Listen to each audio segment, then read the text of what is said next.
Shalom saudara, masih bersama dengan saya Samuel Handrinata di dalam pelajaran-pelajaran yang saya telah persiapkan buat saudara. Kiranya semangat itu masih ada, saudara tetap antusias, saudara tetap terbuka dan menyiapkan diri untuk belajar bersama-sama dengan saya. Siapkan catatan saudara, siapkan Alkitab saudara, untuk supaya kita bisa menyimak pelajaran yang akan saya bagikan pada saudara. Topik pelajaran kita hari ini adalah bagaimana menilai originalitas suatu nubuatan.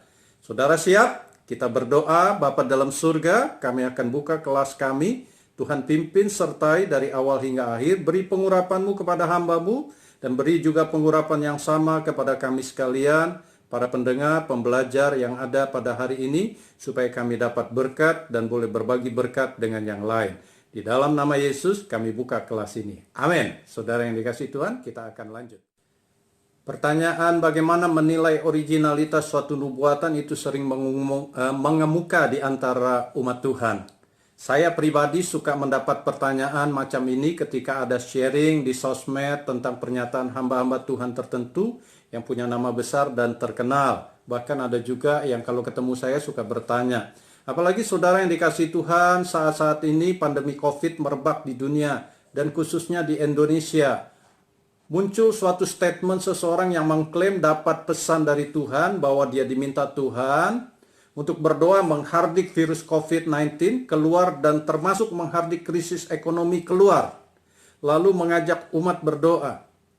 Kemudian ada yang menanyakan ke saya, apakah itu nubuatan atau bukan? Nubuatan yang original atau bukan?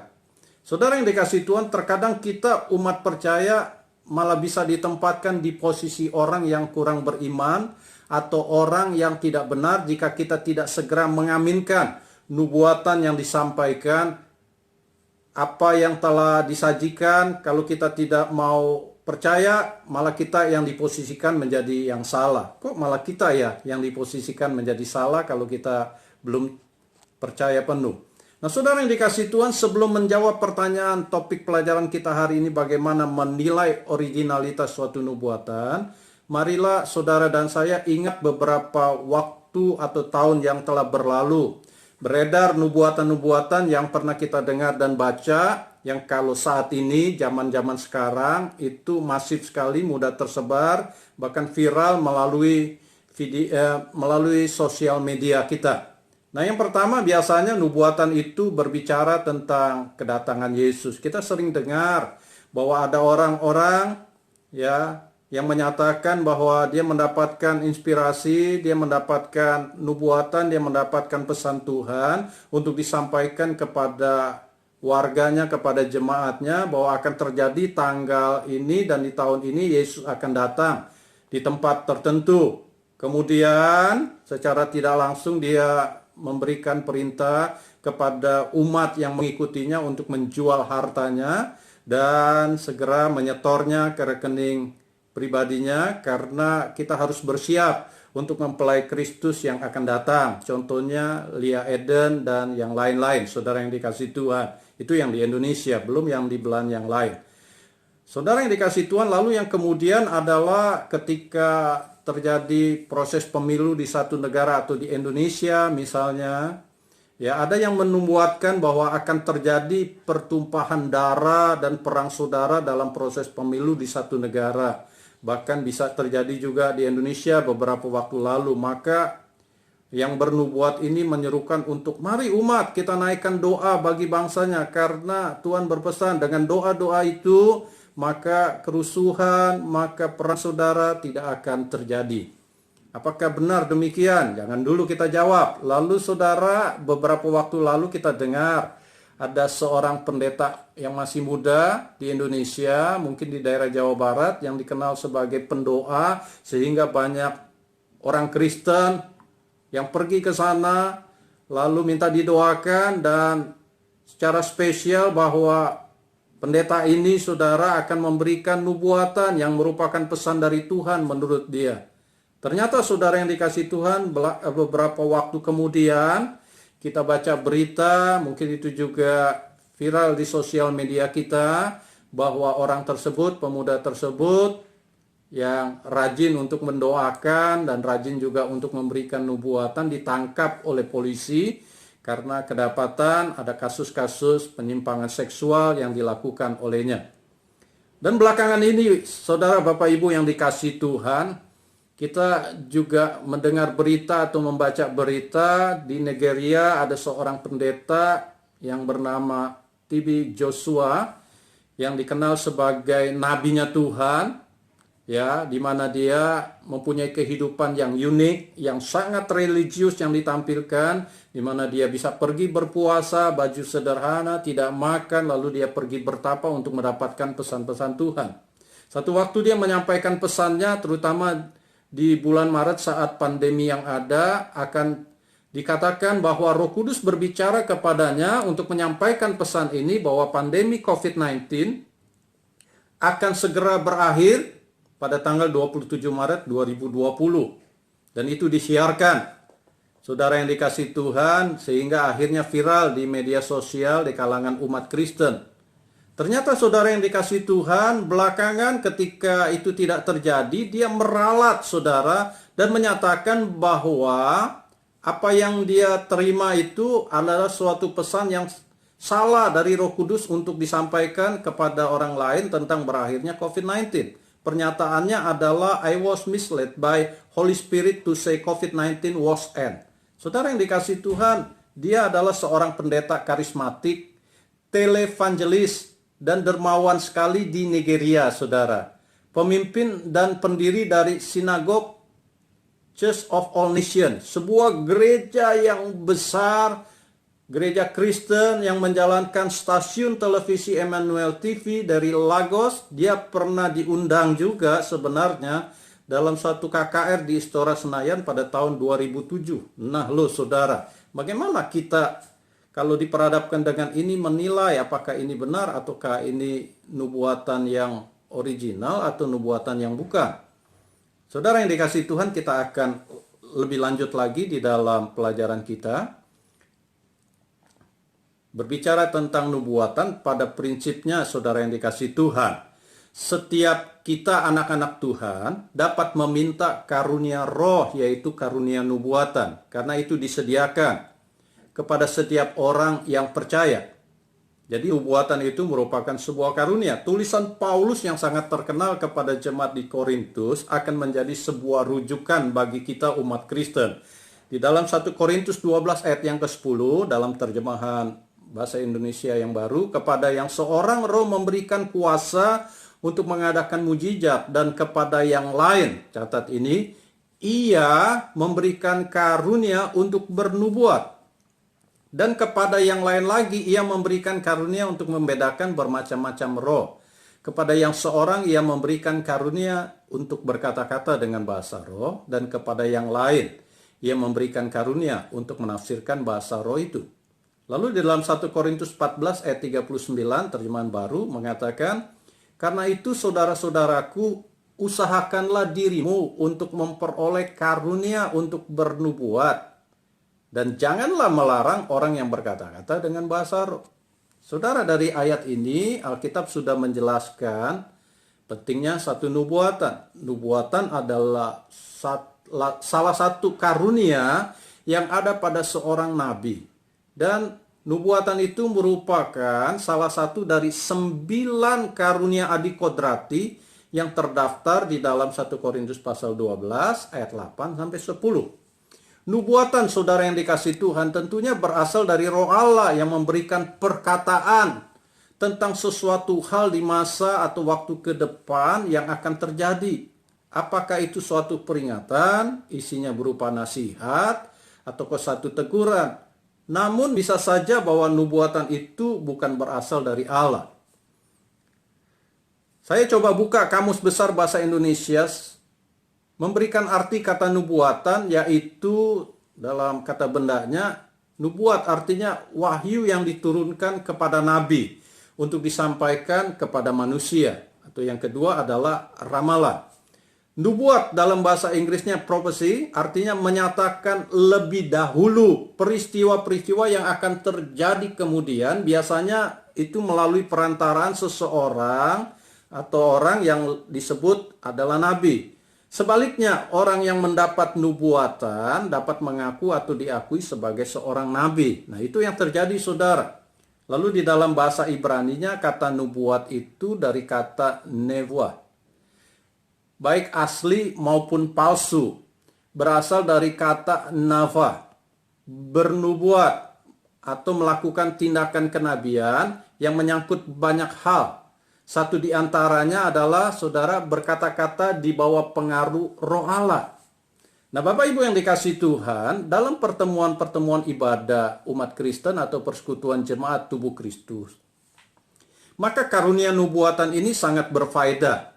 Faedahnya terdaftar di dalam 1 Korintus pasal 14. Ayat yang ketiga mengatakan demikian. Tetapi siapa yang bernubuat, ia berkata-kata kepada manusia.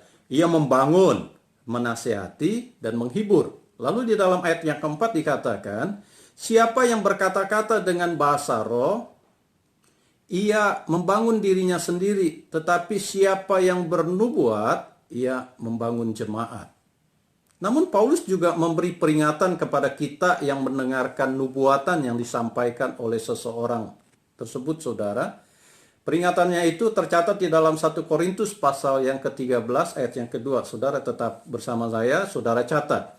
Sekalipun aku mempunyai karunia untuk bernubuat, dan aku mengetahui segala rahasia, dan memiliki seluruh pengetahuan, dan sekalipun aku memiliki iman yang sempurna untuk memindahkan gunung, tetapi jika aku tidak mempunyai kasih, aku sama sekali tidak berguna.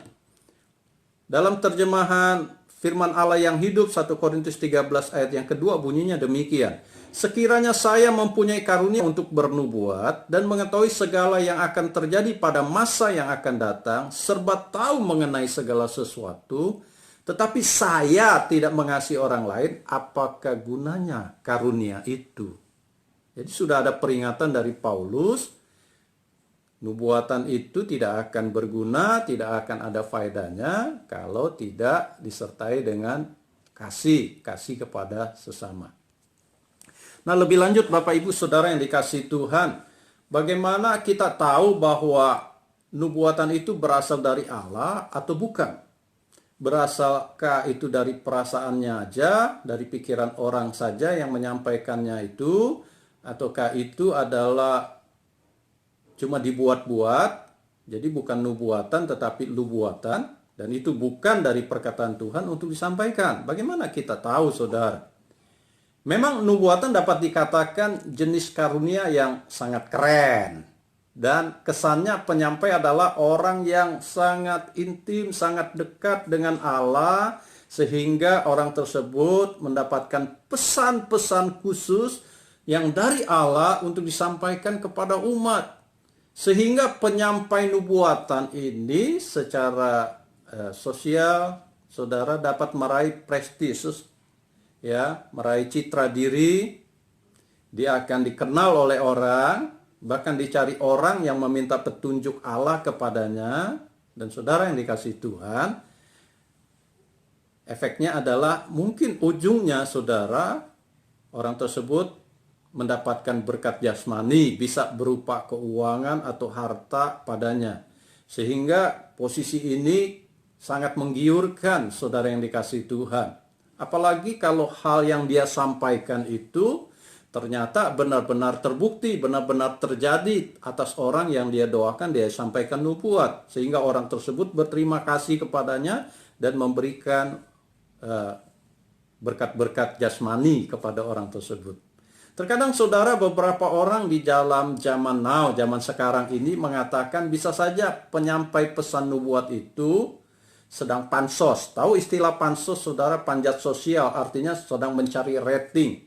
Jadi nubuatan itu dibuat-buat olehnya, dan itu bukan asli, bukan original dari Tuhan.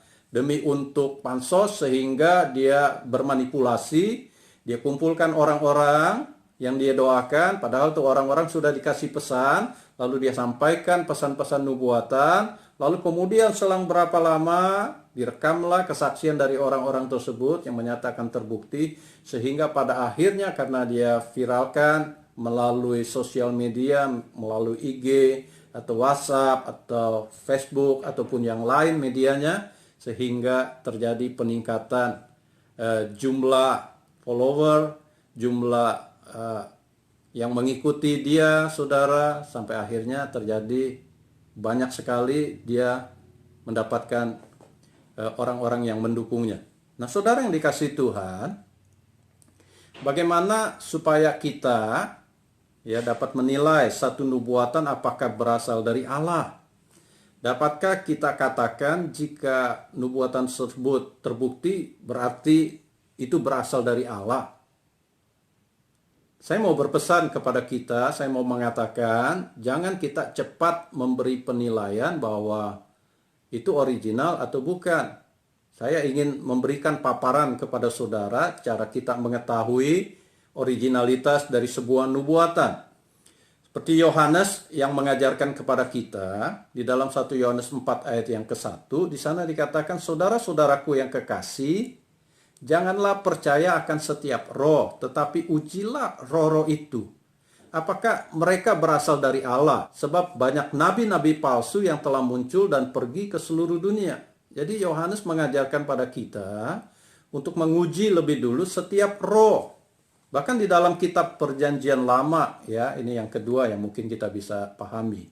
Yaitu di dalam kitab Ulangan juga sudah ada tercatat pertanyaan sekaligus jawaban tentang bagaimana mengetahui nubuatan itu bukan berasal dari Tuhan ataukah berasal dari Tuhan. Dalam Ulangan 18 ayat 21 sampai 22 saya bacakan dari firman Allah yang hidup, terjemahan firman Allah yang hidup. Ayat 21, jika kamu bertanya-tanya bagaimana kita dapat mengetahui bahwa nubuat itu bukan dari Tuhan. Lalu ayat 22, inilah caranya, jika hal yang dinubuatkannya tidak terjadi, maka nubuat itu bukan dari Allah, melainkan rekaan mereka sendiri. Kamu tidak usah takut kepada nabi semacam itu. Tiga, tentunya orang yang diberi karunia membedakan bermacam roh, saudara yang dikasihi Tuhan, orang tersebut dapat membedakan apakah karunia nubuatan itu, nubuatan yang disampaikan itu original atau bukan. Dalam 1 Korintus pasal 12 ayat 10 dikatakan kepada yang seorang roh memberikan kuasa untuk mengadakan mujizat, dan kepada yang lain ia memberikan karunia untuk bernubuat. Dan kepada yang lain lagi, ia memberikan karunia untuk membedakan bermacam-macam roh. Kepada yang seorang, ia memberikan karunia untuk berkata-kata dengan bahasa roh. Dan kepada yang lain, ia memberikan karunia untuk menafsirkan bahasa roh itu. Perhatikan bahwa dalam ayat itu, karunia nubuat ada sebelum karunia membedakan bermacam-macam roh. Atau karunia membedakan bermacam-macam roh ditempatkan oleh Paulus setelah karunia nubuatan. Tentu dimaksudkan sebagai alat penguji atau menilai apakah karunia nubuatan itu berasal dari Allah atau bukan. Jadi bagaimana jika orang menyampaikan nubuatan palsu bukan dari Tuhan? Apa yang terjadi atasnya?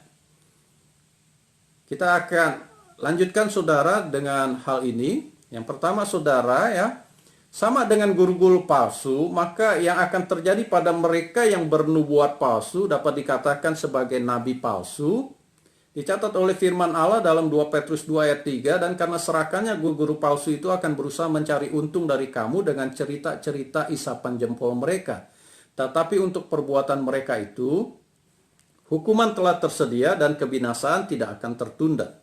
Jadi saya mau mengatakan pada saudara bahwa yang terjadi atas mereka yang menyampaikan nubuatan palsu, yang pertama di dunia ini tentunya mereka akan dapat ganjaran, hukuman sosial dari masyarakat gereja dan bahkan dunia. Mereka akan dinilai sebagai nabi palsu sehingga suaranya, sehingga pelayanannya tidak akan mau didengarkan lagi. Dan juga mungkin pengikut-pengikutnya akan mundur dan berpindah kepada gereja yang lain. Dan yang tentunya yang tidak kalah penting yang perlu kita simak, saudara, supaya kita juga berhati-hati kalau kita sebagai pelayan Tuhan. Jangan sembarangan kita menyampaikan nubuatan kalau Tuhan tidak berpesan, lalu kita katakan ini pesan Tuhan, ini firman Allah, sehingga kita sampaikan itu. Ini berbahaya karena hukuman yang lain adalah di akhirat. Pada akhirnya mereka akan habis mati dan ditempatkan di lautan api bersama iblis. Yeremia 14 ayat 14 sampai 15 dalam terjemahan baru, saudara, dikatakan ayat 14, "Jawab Tuhan kepadaku, para nabi itu bernubuat palsu demi namaku. Aku tidak mengutus mereka, tidak memerintahkan mereka, dan tidak berfirman kepada mereka. Mereka menubuatkan kepadamu penglihatan bohong, ramalan kosong, dan tipu rekaan hatinya sendiri." Ayat 15, "Sebab itu beginilah firman Tuhan mengenai para nabi yang bernubuat demi namaku. Padahal aku tidak mengutus mereka, dan yang berkata perang dan kelaparan tidak akan menimpa negeri ini. Para nabi itu sendiri akan habis mati oleh perang dan kelaparan." Perhatikan, di dalam Wahyu 20 ayat 10 dikatakan, "Dan iblis yang menyesatkan mereka dilemparkan ke dalam lautan api dan belerang, yaitu tempat binatang dan nabi palsu itu. Dan mereka disiksa siang malam sampai selama-lamanya." Jadi saudara yang dikasihi Tuhan, kita lihat bagaimana yang terjadi kepada orang yang menyampaikan nubuatan yang tidak original. Ada hukuman di dunia dan juga hukuman di akhirat nanti, di alam kekekalan, saudara yang dikasihi Tuhan. Jadi pada akhirnya Bapak Ibu Saudara yang dikasihi Tuhan, saudara dan saya harus tekun belajar. Jangan mudah disesatkan oleh nabi-nabi palsu dengan nubuatannya yang palsu. Kita perlu bertekun dalam firman yang sudah menyediakan jawaban untuk berbagai kebutuhan kita. Saudara dan saya jangan mudah hanyut dan mencari perkara sensasional dan yang fenomenal. Ingat, masa ini adalah masa akhir zaman. Tanda-tandanya saudara bisa nilai, dan Alkitab sudah menyatakan akan muncul banyak nabi-nabi palsu dan guru-guru palsu yang dapat menyesatkan banyak orang, mengalihkan fokus umat dari Tuhan dan firman-Nya kepada diri mereka sendiri yang bernubuat. Ya saudara yang dikasihi Tuhan, kalau dikatakan nabi palsu, guru palsu, itu berarti dari kalangan sendiri, bukan dari luar. Saudara yang kasih Tuhan, berarti mereka ada di persekutuan-persekutuan Kristen, ada di gereja-gereja, saudara. Lalu mereka menyampaikan itu baik lewat pengajarannya, lewat khotbahnya, atau lewat pesan-pesan khususnya di dalam momen-momen tertentu, atau diviralkan melalui sosial media, saudara. Nah, terhadap yang demikian, firman mengatakan, jangan gentar dengan mereka, seperti dalam Ulangan 18 ayat yang ke-22. Apabila seorang nabi berkata demi nama Tuhan dan perkataannya itu tidak terjadi dan tidak sampai, maka itulah perkataan yang tidak difirmankan Tuhan. Dengan terlalu berani nabi itu telah mengatakannya, maka janganlah gentar. Atau dalam firman Allah yang hidup dia pakai frasa, janganlah takut kepadanya. Ya Bapak Ibu yang dikasih Tuhan, kadangkala kan kalau kita terima pesan WhatsApp, chat gitu ya, berisi akan terjadi ini, lalu di akhirnya saudara tolong sebarkan, kalau tidak akan terjadi ini terhadap saudara, akan ada bahaya dan sebagainya. Nah, yang pesan seperti ini diabaikan saja, jangan kita forward, jangan kita share lagi.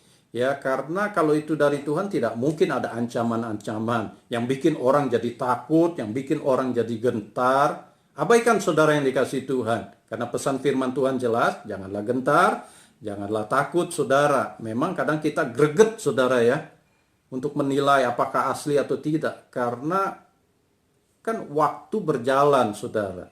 Karena pada akhirnya itu baru bisa dibuktikan apakah yang terjadi, apakah yang dinubuatkan itu terjadi atau tidak. Nah, di sini kita perlu bertekun, kita berdoa, ya kita selidiki firman Tuhan saja supaya kita bisa dapat pemahaman. Ini yang saya bisa bagikan pada saudara mengenai bagaimana kita bisa menilai originalitas suatu karunia nubuatan, suatu nubuatan, saudara yang dikasihi Tuhan. Kiranya apa yang saya paparkan pada saudara ini boleh menjadi berkat buat saudara, menambah wawasan pengetahuan rohani bagi saudara, sehingga saudara tidak akan mudah diombang-ambingkan, tidak mudah hanyut, tidak mudah ikut-ikutan, dan tidak mudah salah saudara. Ya, kita tidak perlu mencari sensasi, fenomena, karena kita tahu Tuhan sudah berfirman kepada kita. Tuhan berkati kita, sampai ketemu pada sesi-sesi berikut, pelajaran yang berikut, yang saya sudah akan siapkan buat saudara sekalian. Tuhan berkati kita, sampai ketemu pada waktu yang akan datang. Tuhan berkati kami dengan pelajaran yang ada supaya kami makin mantap secara iman di dalam anugerah daripada Tuhan Yesus. Kami bersyukur karena Allah menyediakan karunia nubuatan, dan biarlah kami memakainya demi hormat kemuliaan Allah, dan biar kami yang telah terimanya juga mengujinya secara pribadi, karena ketika kami menyampaikan, emosi kami juga bermain, pikiran kami juga bermain, perasaan kami bermain, dan kami perlu berhati-hati supaya kami tidak menjadi nabi-nabi palsu. Di dalam nama Yesus kami berdoa. Amin.